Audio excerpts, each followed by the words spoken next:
So, if trauma comes back as a response or reaction, this is how it comes back. And we often, what I've heard over many, many years of doing this work is people come to me and say, I feel stuck.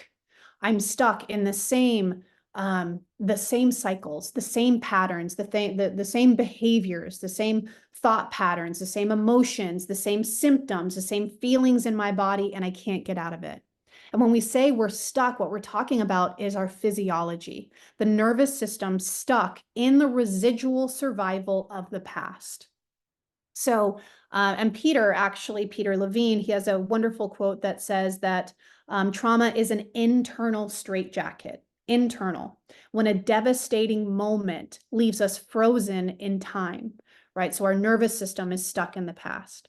And we can get stuck in these kinds of personalities that don't feel natural to who we are, right? So if we're stuck in the fight response, we might experience more chronic defensiveness, explosiveness, irritability. The flight response is that mobilizing response of busyness, escapism. I'm going to distract. I'm going to work a lot. I'm going to be perfect, right?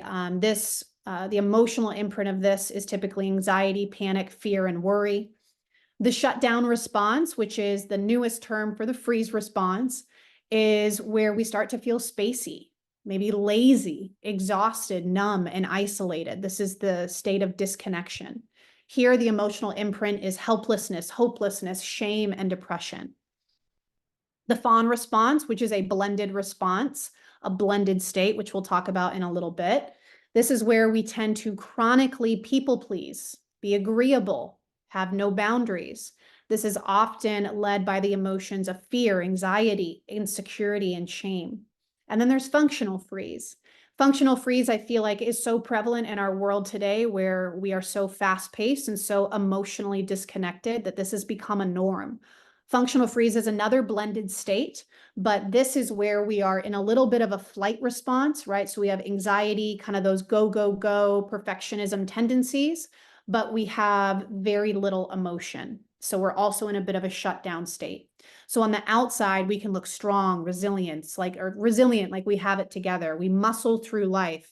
We're calm with the cool waters all the time, but we're emotionally numb and on autopilot. And we often experience dissociation within the body.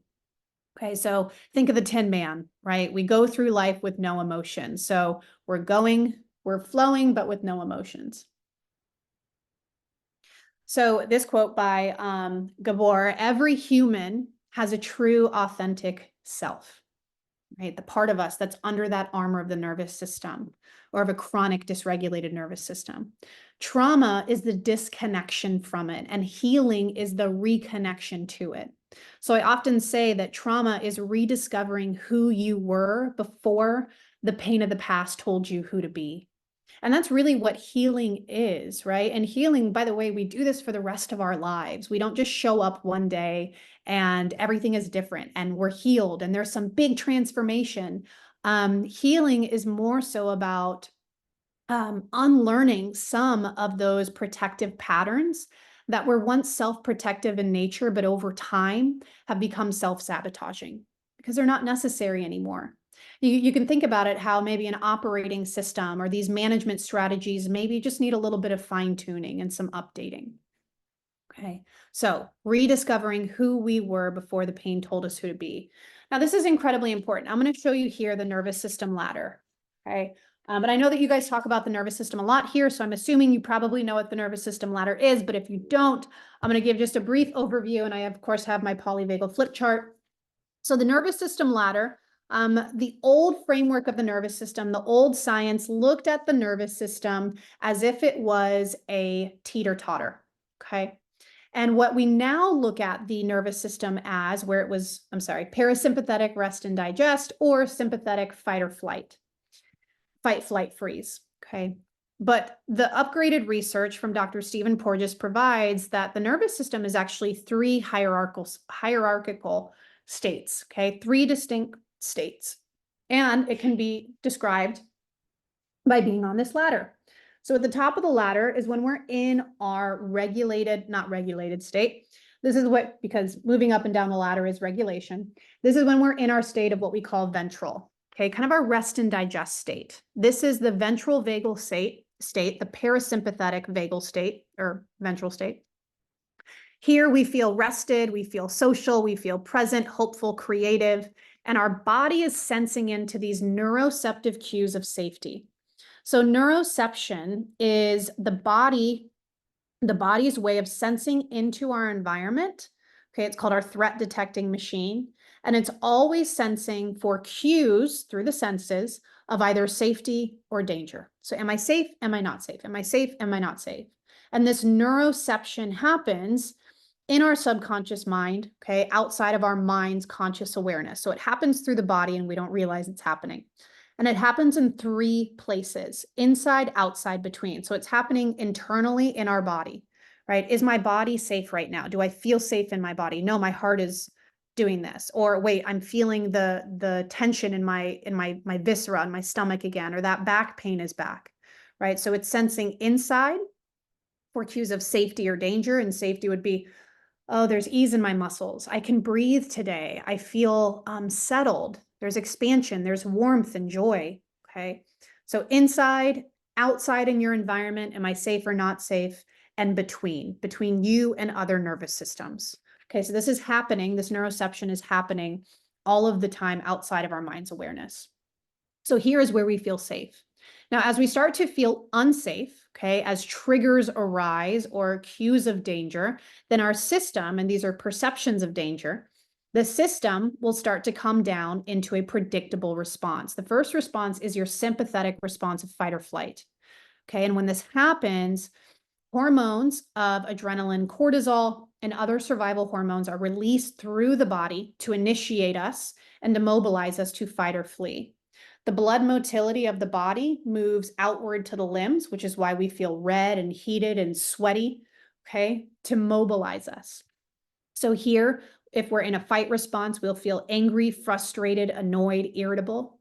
If we're in a flight response, we'll feel fear, worry, anxiety, okay? And here the neuroception is danger. Now, if fighting or fleeing is not an option, or if whatever we're experiencing is too overwhelming for the system to cope with, then what will happen is we will then come down to our third and final state, which is our dorsal vagal complex. This is the state of shutdown, which we used to think of as freeze. Okay, but here we're in a parasympathetic state.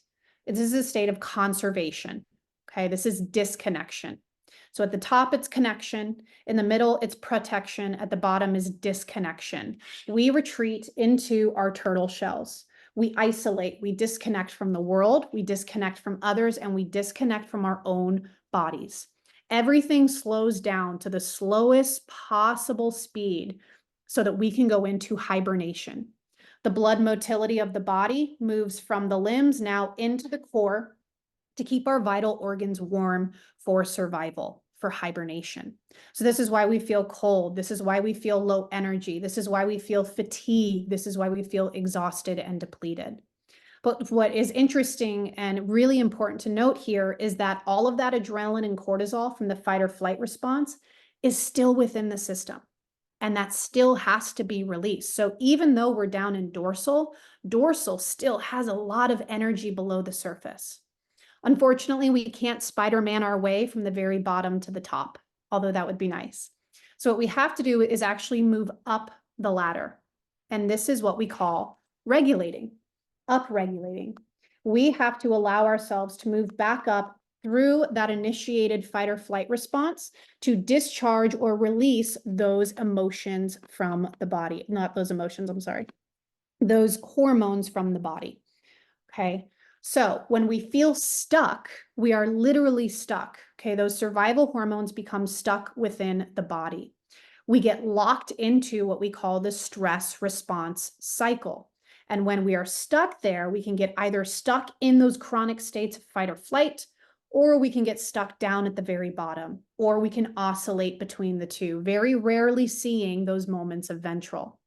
Now, I also want to say that a regulated nervous system is not one that's up in ventral all day long. That is not what regulation looks like.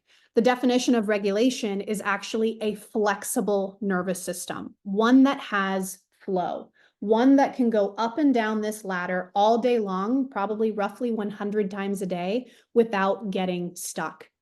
And it's important to say that because I think often when we experience fear or anxiety or shutdown or I'm tired, we think that something is wrong with us. That is a natural response of the body to ride the waves of activation, stress hormones throughout the day.